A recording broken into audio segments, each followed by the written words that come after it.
Beneath the world's most ancient pyramid lies a network of tunnels that can heal your body, mind, and spirit. In these tunnels are conscious beings made of pure healing energy that can target exactly what's wrong in your body. I'm taking you into what scientists have verified as the most healing environment ever measured on Earth, with 50 times more negative ions than a waterfall. These tunnels were sealed away thousands of years ago by a people who had visions of their imminent destruction and faith in a prophecy that they would be reopened in a future time. The spirit encounter I'm about to share with you comes from sight-whispering sessions with multiple spirits across different time periods. The original builders, the civilizations that managed the tunnels, and the Neolithic guardians who made the ultimate sacrifice to preserve them for us. But that's not even the wildest part. Look, it's season 2, so I'm willing to take you deeper into my sight whispering and share some pretty extraordinary parts of this spirit encounter. What came to meet my friend Estock and me in the deepest part of the tunnels changes everything.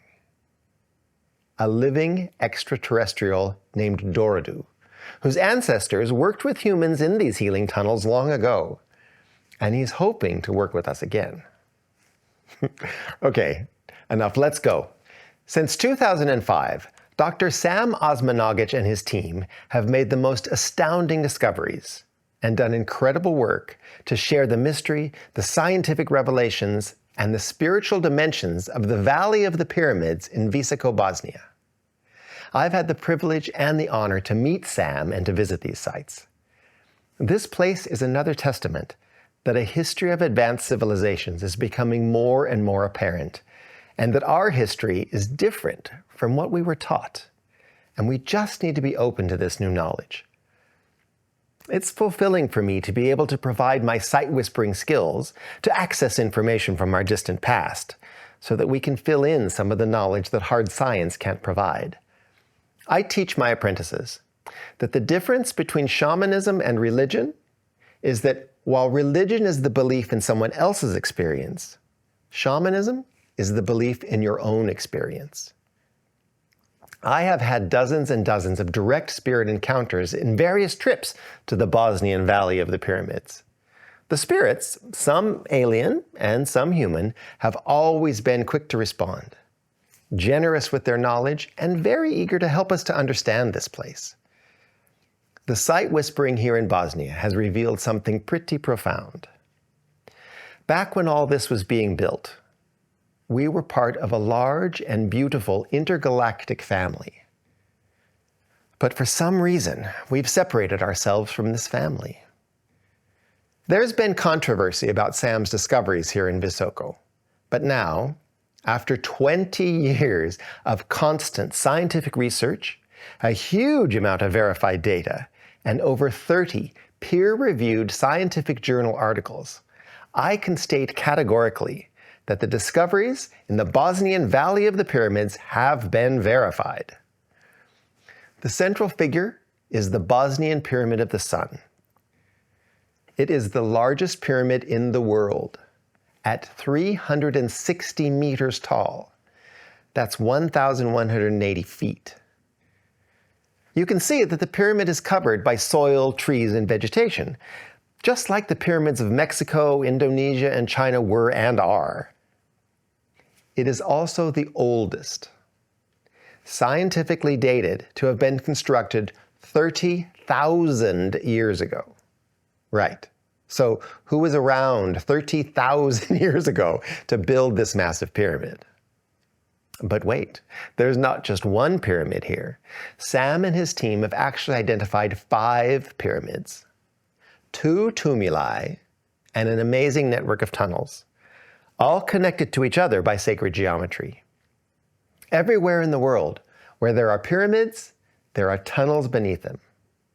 But for this episode, I'm going to gloss over the pyramids in order to focus on what I feel is perhaps the most accessible and transformational structure: the Ravne Tunnels, a massive network of perfectly formed tunnels that have amazing healing properties.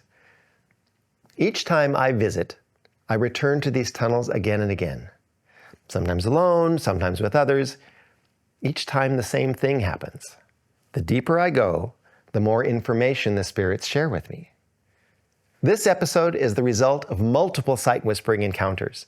Different spirits, each sharing a piece of the story. So, here I am at the Bosnian Pyramid of the Sun, getting ready to go in behind me into the tunnels. As soon as I step into the tunnels, I feel the shift. The temperature drops, the energy rises, time slows, my breathing becomes fuller, and I feel the earth, not just beneath me, but around me, like she's holding me and this entire network. The first revelation from the spirits is that these tunnels were not created by human hands.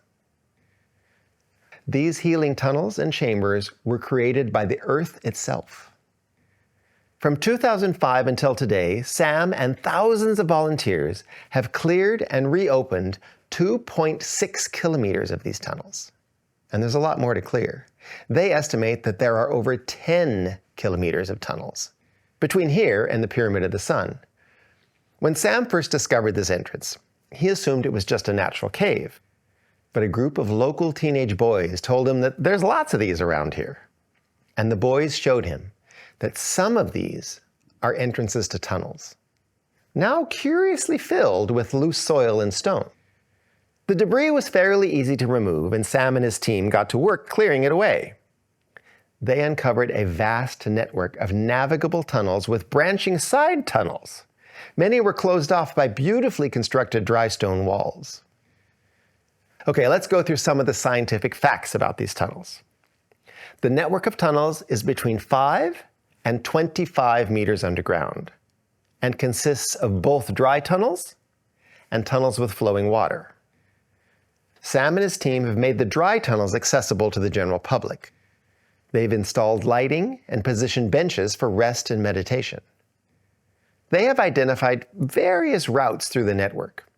Highly trained volunteers explain the science and welcome visitors to experience this naturally regenerative environment, which includes exceptionally high concentrations of negative ions, at least 50 times higher than what you would experience at a waterfall. Stable microclimate conditions, including an average temperature of 12 degrees Celsius, or 54 degrees Fahrenheit, and humidity levels around 73 to 81%. And this is maintained throughout the year, regardless of the weather outside. Fresh, clean air with high oxygen levels, even though there are no ventilation shafts.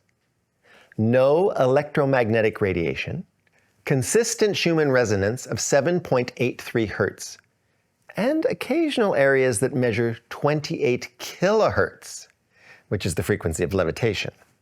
Okay, small digression about the Schumann resonance, just for those of you who don't know. 7.83 hertz is the natural vibration of our planet.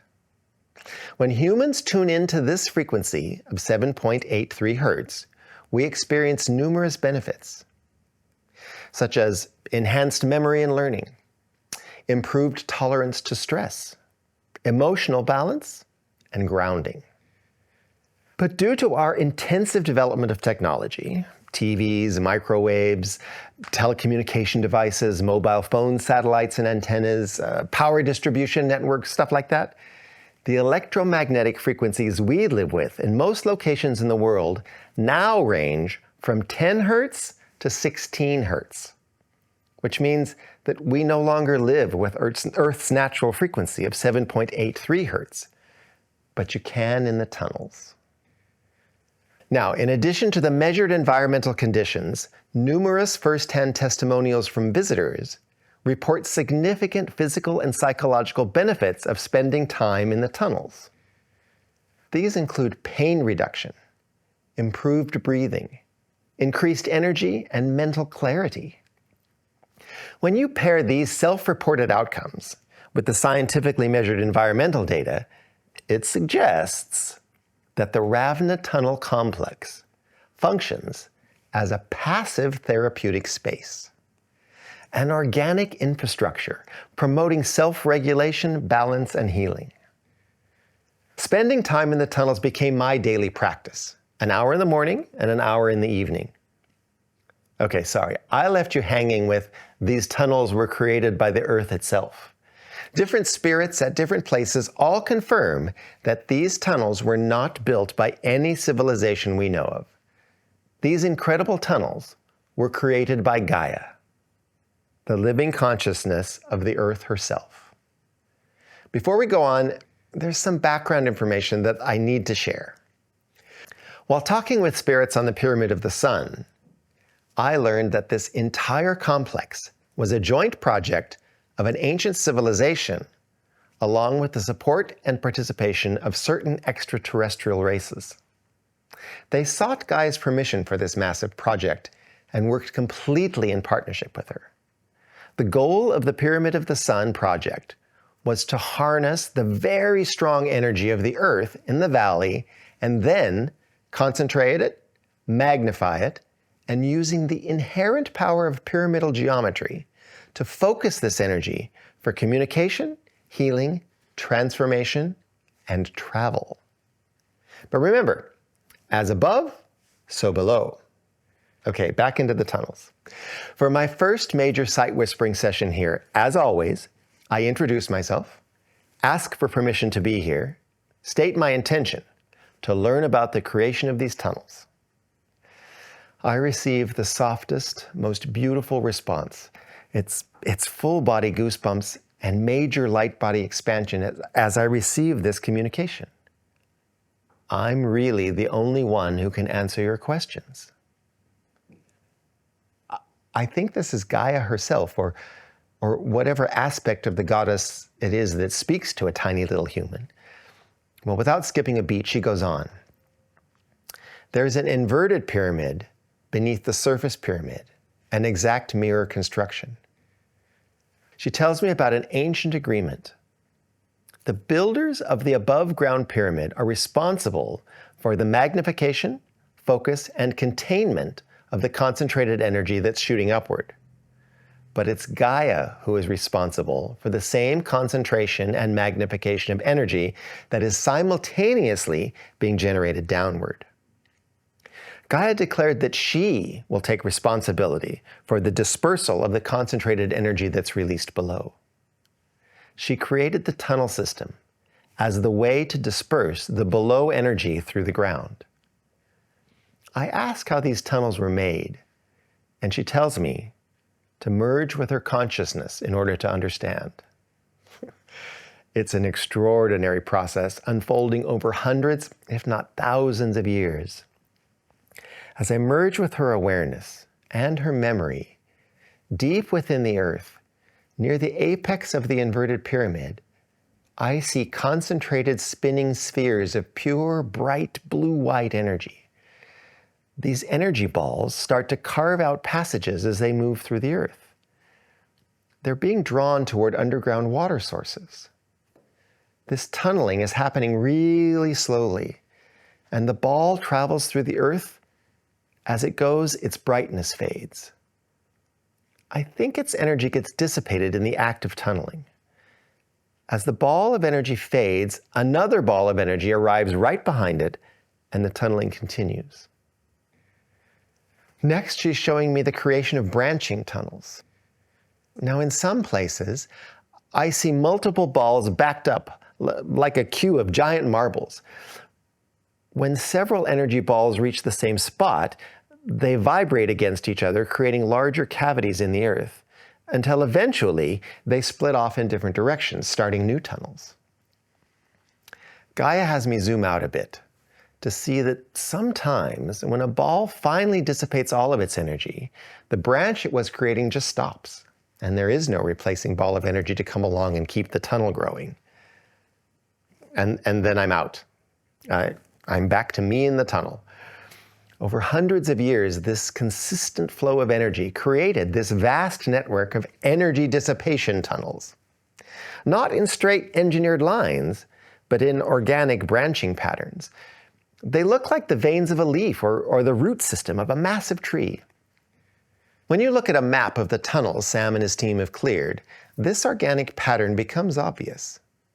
the passages branch and reconnect in completely natural patterns because they grew like a living system, with each energy ball finding its own optimal path through the Earth. Now, as for dating the tunnels, organic material has been discovered in the walls of the tunnels. These specimens have been radiometrically dated by 2 independent labs who came back with dates of 34,000 years ago and 30,600 years ago.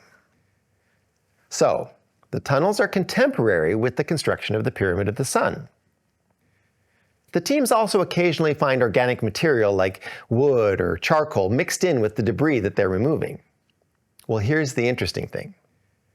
These pieces all return nearly the same laboratory dating of 5,000 years ago. So this suggests that the tunnels have been intentionally filled in and closed about 5,000 years ago. Curiously, this is the same date that Göbekli Tepe was carefully filled in, and the same time that the Ness of Brodgar was intentionally covered by debris. Right, so Gaia tells me that she created these tunnels to disperse the strong energy of the Pyramid of the Sun. And other spirits inform me that the tunnels have been used by humans.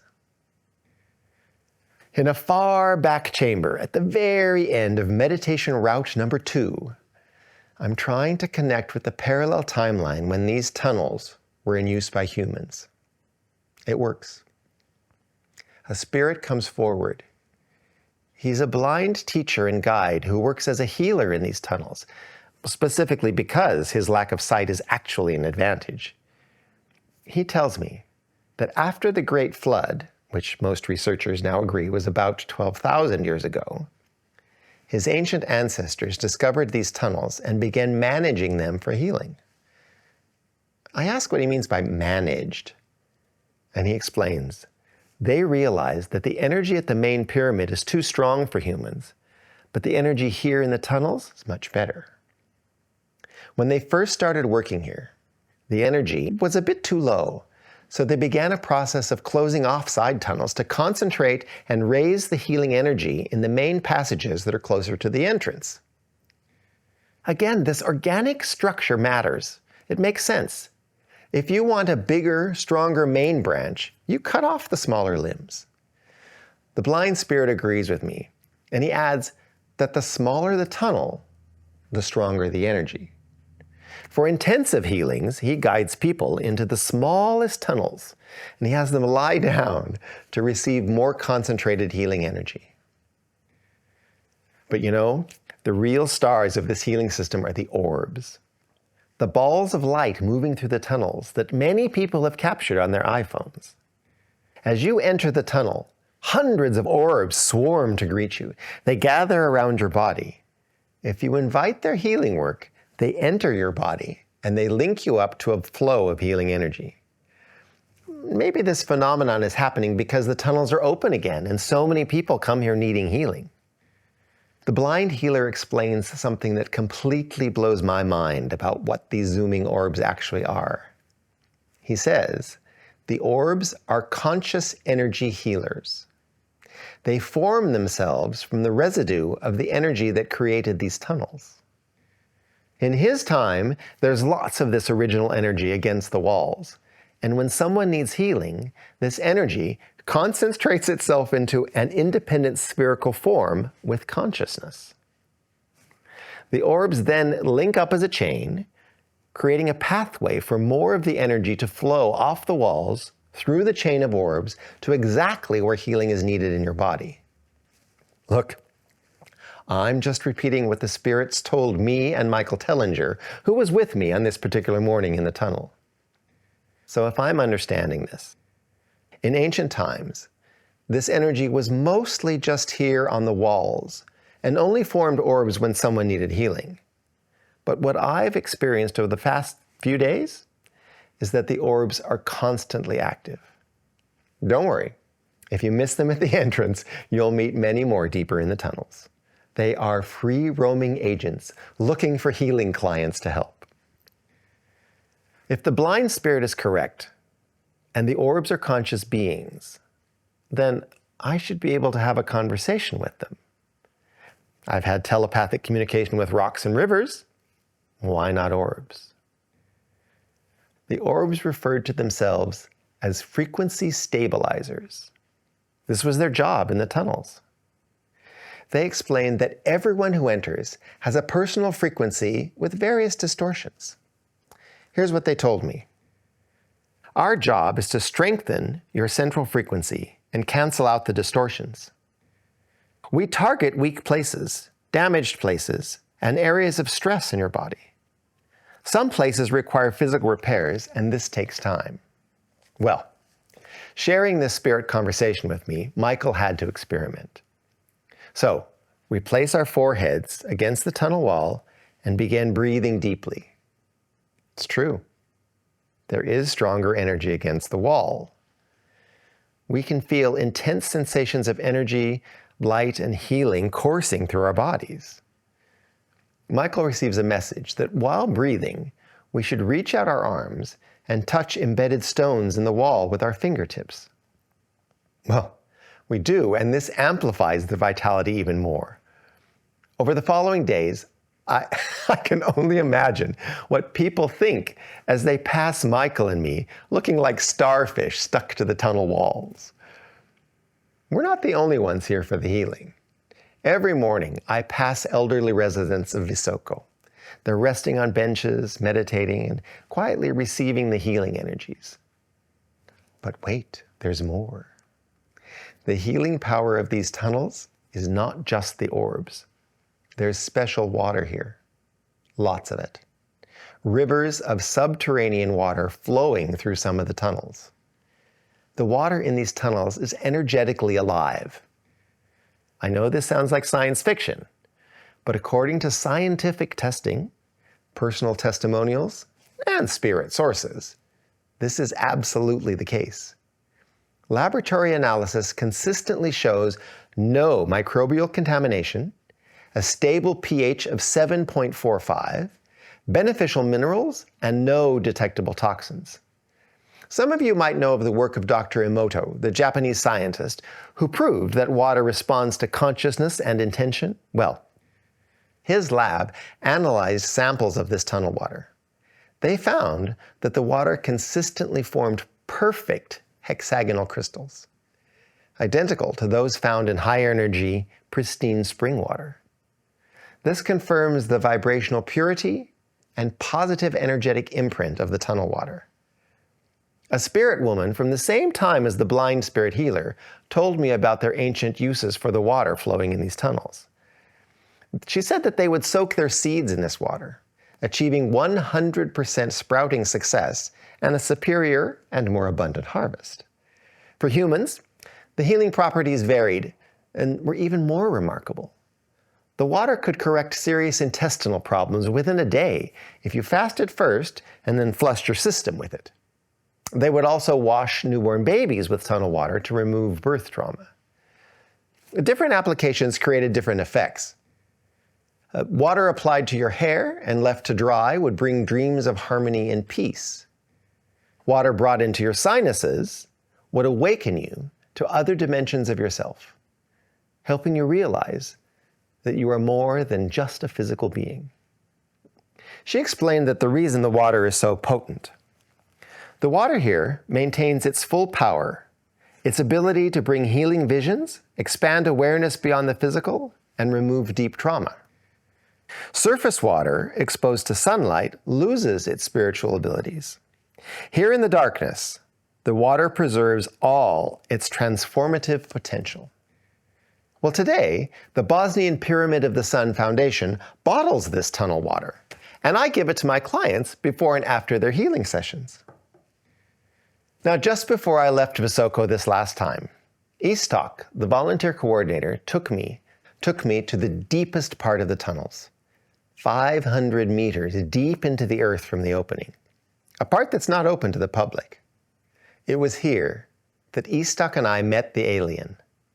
Not the spirit of an extraterrestrial from the distant past, one living in the tunnels now. He told us his name is Dorodu, and he shared that long ago, his ancestors worked with the humans to heal people in the water tunnels. Doradu was eager to meet us. Over several subsequent visits to the tunnels, he brought several of his friends to meet us. He was hopeful that Istok would meet him and others of his species and begin to work together again in the water tunnels. So these amazing healing tunnels were used by past civilizations, up until 5,000 years ago. One morning in the tunnels, I ask, why were these tunnels sealed up? An older female spirit from the time when the tunnels were closed and filled in comes toward me. She's very somber, and there's a heaviness about her energy. She's part of the lineage of teachers and healers who have maintained these sacred healing spaces for generations. She introduces herself to me. My lineage have been the teachers and healers of this whole area, this whole valley. But things are changing. We must hide these places so they don't get destroyed. She tells me that they're living through a terrible time. People are losing their connection to the stars, forgetting they're part of something bigger. People are lost and confused because they don't know the truth of our connection to all of the universe. When you look up at the stars at night, you're seeing your extended family. This understanding is gone. I understand her heaviness. She's deeply concerned. She goes on to say, many of us are having the same dreams and visions about a change that is coming. We see two different races coming that will destroy all of these places and all of this energy. All of the magic that happens here will be destroyed. One from the north that wants to control our land and our people, and one from the south that wants to control the power and the energy. So we have agreed to close down the access to the healing energy and access to the stars, hoping that when they arrive, they will not find what they thought was here and leave. She adds that not everyone agrees with the decision to seal the tunnels. Now, Sam found evidence of this disagreement in a proto-runic inscription on a large stone in one of the tunnels. A retired American professor and expert in runic alphabets translated the message. The gateway is closed. We are at a standstill. We must act as warriors to defend and conquer until we can move again through the Stargate. The spirit woman seems surprised by what I'm sharing. She's quiet for a while, and then says that she thinks that this carving was left by a man that she knows from the faction that wants to fight rather than hide. She confirms the accuracy of this translation and suggests that the gateway is closed refers to the dismantling of the pyramid's capstone, the key component that powered communication with the star networks. By removing it, they've stopped the intense broadcasting of this powerful location. She pauses and stares at me for an uncomfortably long time. And here's the crucial part. She's really firm with me, reiterating that the capstone has not been destroyed, only dismantled. It can be reassembled in the future when it's safe to do so. The spirit also confirms Sam's theory that the tunnels connect all the way back to inside the pyramid. Well, this means that the Stargate mentioned in the inscription, until we can move again through the Stargate, still exists inside the pyramid. And that means that one day it can be accessed again. The spirit woman goes on to explain that the sealing process is carefully planned. They are methodically backfilling the tunnels while leaving messages for future generations. It is an act of incredible faith, sacrificing their access to these healing chambers for a future time when these tunnels will be needed and respected. The most emotional moment comes when I tell her that the tunnels have been reopened, that people are coming for healing again. Her response gives me chills. That makes my heart big, that you are so much like us, and that you have reopened these places. You are from the future, so you are proof that we did the right thing. Think about this. Thousands of years ago, these people made the ultimate sacrifice, giving up their access to these miraculous healing tunnels in order to protect them. They trusted that a future generation would be worthy of them. We are the future they believed in. Sam and his team are reopening the gateway. We are the generation the tunnels have been waiting for. The question is, are we ready to reestablish our connection with the living Earth, with our galactic family, and with each other? The orbs are waiting, the healing waters are still flowing, and the tree of life still extends its roots to us. The future our ancient ancestors sacrificed for is now. I've walked these tunnels in silence. I've felt the hum of the walls, the pulse of Gaia beneath my feet. I've breathed with the orbs. I've listened to the spirits. And I've come to understand this isn't just a healing site. The Ravne Tunnels are a conversation, an agreement, a promise made long ago. What's been preserved here goes beyond science. Yes, the measurements are extraordinary. The pure air, the resonance, and all the other properties of the water. So let's combine this scientific data with deeper personal experiences of these tunnels. Sight whispering is not just walking into ancient places. It's picking up threads that were left for us to find. And when I tune into these places, the message is always similar. The earth remembers. The energy is alive, and the spirits are still here. So here's my invitation to you. Don't just watch these stories. Let them shift something. Let them stir a memory of who you are and what you're part of. Notice what your body feels as you hear these messages. Pay attention to the places where your energy expands. And above all, keep the conversation going. Because here's what I know. These tunnels are miraculous. And Gaia is still waiting for those who want to listen. If you want to take a deeper dive, go to my website where you can download a free ebook for this episode with powerful lessons, deep contemplations, and a shamanic ritual for you to perform. My website is www.eagleheart.com.au. If you want to experience more ancient wisdom and sound healing, follow, subscribe, and be sure and click the notification bell so that you can join me for more shamanic adventures. If you liked this story, check out Energy Secrets of Karnak in Season 2, or The Teaching Stones of Kallanish from Season 1.